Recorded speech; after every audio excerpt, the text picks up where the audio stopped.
Hello, hello, my loves. How are you? You can even think to pause for a minute and actually answer that. I do think it's one of those questions that's like thrown around a lot. I was having this conversation recently with someone like, if we could just eliminate the word fine. I was actually chatting with a friend and we were answering that question and we were answering it super honestly and deeply and emotionally and all the things. And she answered first and she was apologetic. She was like, I'm sorry that I answered that way. We've not spoken for a while.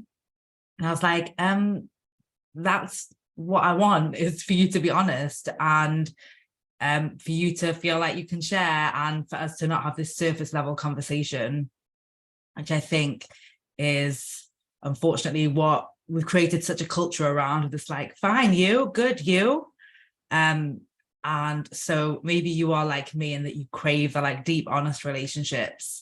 It's not to say that I don't sometimes fall into the fine you category. And sometimes that is all I want to share with someone. But one second, let me just check my mic. There we go.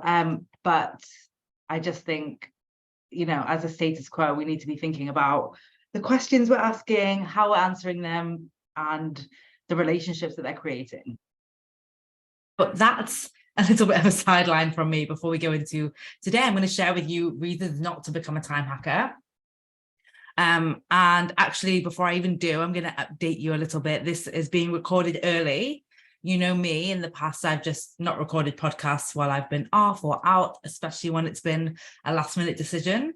But I am going on vacation for 2 weeks, multi-stop. We are going to London to see friends, and we are going to Israel to see friends and family. And can you believe it? Ethan is going to be turning 1 while we are there. I cannot believe he's going to be 1. But he is, and it's going to be fun. So we have like over 2 weeks away, which feels really yummy and nice right now, I'm not going to lie. So that's a little bit of what's going on with me and what you'll be seeing on my social media, I'm being honest. But today I thought, what do I want to leave people with to listen to while I'm gone? And this just felt really fun and it just came to me. So I'm going to be leaving you with the reasons to not become a time hacker. Now, I know a lot of you want to be a time hacker. Plenty of you are a time hacker. And several of you are unsure about being a time hacker, or maybe some of you know that you never, ever want to be a time hacker. So maybe you'll resonate with some of these. I'm adding a little bit of spice, a little bit of fun to this today, and to really give you that perspective of why not to become a time hacker.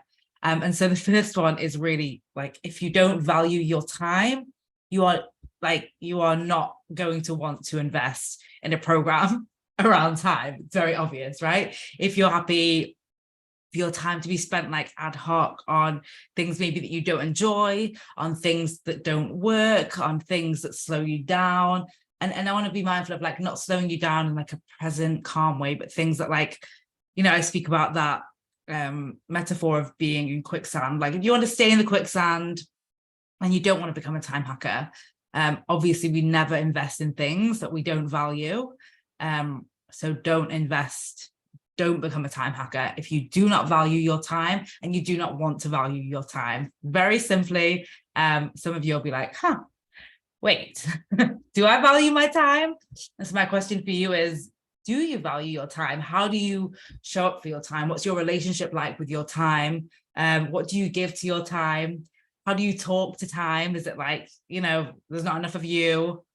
You're never there. And thinking about it like it's a conversation with a human.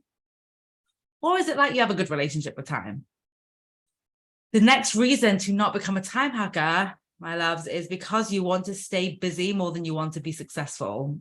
Right? If you want to be busy more than you want to succeed, then time hacking isn't for you, because it's going to allow you to create space and use that space as a tool to create success. It's going to require you or invite you to drop busy work. It's going to invite you to drop busy thinking, right? If your mind is always on. So if you want to keep those things, then you do not want to be a time hacker. Some of you might be thinking like, and I hear this a lot from people, but I love to be busy. I love to be busy all the time. And I want you to think about if being busy is something you love or something that you do because you're afraid of not being busy? Because is it like something you genuinely enjoy, or is it something you've been told makes you more valuable, more likable, more successful? Because what if being busy is costing you success, right? And as my time hackers will testify to, it is. I'm like leaning forward on the mic, like tap the mic, it is. But if you want to stay busy more than you want to create success, then you are not going to want to become a time hacker. The next one is you want to keep waiting for the right time to do things. And that could be becoming a time hacker, or that could be your dreams or your goals or the idea that you have of something that you want to do. And that could be a podcast, a book, or really anything else. Because time hackers will accelerate you into making it happen. Like Jo, maybe you saw on my Instagram, I shared her new podcast, but she bought a podcasting course 2.5 years ago. And then she joined Time Hackers and went live with her podcast this week. So and for any of you listening, maybe you also have a version of that, of something that you've done a year or 2 years or even more ago that you wanted to do, and nothing's happened in that space. So if you want to continue to wait and for nothing to happen there, then don't join Time Hackers, because things will accelerate. So really think about, what do you choose? Next up, I'm going to speak about our relationship with fear and failure. And if you want to remain with a shitty relationship with them, essentially, feeling fear around failure here, this is a bit like meta, fun for you to think about, maybe not fun, but feeling fear around failure is actually comfortable.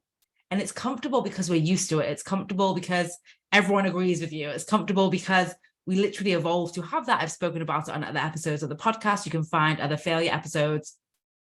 So we're used to feeling fear around failure. And that does provide a certain level of comfort, a certain level of knowing that our brain likes. And if you want to stay comfortable in the fear, then you are not going to want to be a time hacker. I mean, let's be honest though, comfortable in the fear is like comfortable in the discomfort, right? That's where the waiting to get started comes in, and like prolonging. I think of it like, I speak about this, I think I've done it on the podcast, but I've definitely done it on Time Hackers calls. It's like having this big bucket of water on you, like above you, hanging from the sky, and you've got a piece of string that you can like pull, and it's like got a hole in the bucket, so it's like dripping on you every single day, every single minute. You're getting like a drip of water, you're a tiny bit wet all the time. So it's like there's some discomfort, but it seems manageable, it seems okay, versus yanking that string, having all the water splash, having that discomfort, and then being able to dry, and then never having the wet or getting wet again. So there's discomfort in both of them, but which discomfort are you choosing? If you want to choose the constant drip, then you definitely don't want to join Time Hackers, where you will learn how to change your relationship with fear and change your relationship with failure. And you know, my clients end up saying like, failure is fun and failure is easy, and here's how I failed today, and like really creating a lightness and a joy to failure. So if you want, you know, to keep being paralyzed almost by fear and failure, then you are not going to want to be a time hacker. If you want fear to stop being a problem, then it might be the place for you. But I get it, we're used to fear. The next one to think about is, and this is the big one, if you want to keep being mean to yourself, then you are not going to want to become a time hacker. And I share this one because like a lot of people say to me, well, I'm motivated by being mean to myself. That's how I get things done. That's how I've always achieved things. I'm mean to myself. I push myself that way. I motivate myself that way. And if I stop, then what's going to happen? Like I won't get anything done. I will drop all the balls and I'll be unsuccessful. I'll become lazy. I'll become useless. And all of the mean talk comes out, right? Sorry, you guys can't see on the podcast, but on the video, you can see I'm scratching my nose. All of this mean talk comes out, which is interesting because it's like, well, then you get to keep being mean to yourself. Or, so it's like, I need to be motivated, or I'll be mean to myself, but I'm choosing to be mean to myself. So I guess when we remove the mean talk, what we're left with is being kind and compassionate to ourselves. And that can be terrifying if we've never done it before. It can be terrifying because change is just terrifying. It can be terrifying because you've been told that that will be what stops you from achieving things. And it can be terrifying just because it's different. So what I want you to think about is, how do you show up differently when you're kind to yourself? How do you show up differently for your goals when you're kind to yourself? Or even I think about like having appointments in the calendar with like friends, and how a lot of my clients will say, I always show up when it's a meeting with someone else, but when it's a calendar entry just for me, I don't always do the thing. And it's like, oh, so why is that? Well, typically because we are kinder to other people than we are ourselves.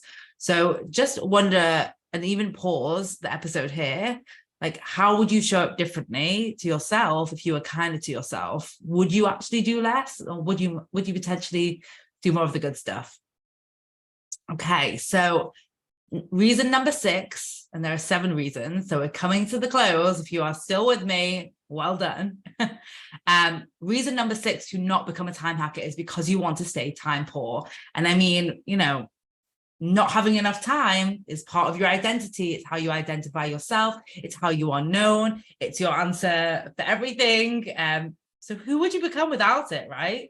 Someone that feels calm and spacious and creative and present, and that just like isn't you. So that sounds different, and your brain doesn't want to create that different, which it won't because it doesn't want change. Then it's best to just stay time poor, not become a time hacker. Just keep that story that there's not enough time and you can't do all the things that you want to do. Absolutely. Don't become a time hacker if you want to become time rich. And the last one is, if you want to do it all alone, if you think it doesn't count if you get help, if you think help is for the weak, if you think being surrounded by other people, with the same goals as you, overcoming the same things as you, if that sounds, boring or not fun or not helpful, and then, you're not going to want to join time hackers. It's often, my clients call it their favorite place to be, the most loving community out there. And why surround yourself with love when you want to keep being mean to yourself, right?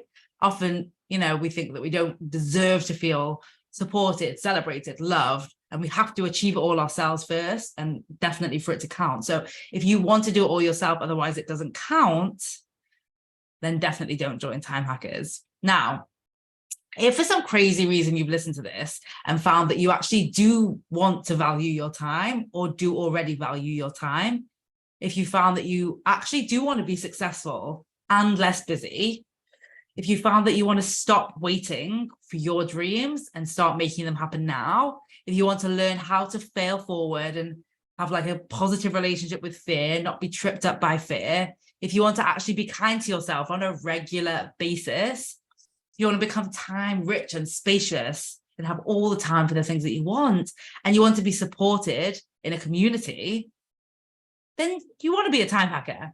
So you can go to vickylouise.com/time-hacker, or like hyphen, it's like the subtract sign, time hackers, or go to my Instagram. Wait, let me just check that link actually. Time-hackers, yeah. And find out more about it. And if you have any questions, you can email team@vickylouise.com, and we're happy to help you. So that's it from me. I look forward to hearing from you, or welcoming some of you in, or for those of you that are like, nope, I don't want to be a time hacker, then keep listening to this podcast. I'm happy to help you. All right, loves, I will speak to you soon, post-vacation. Bye.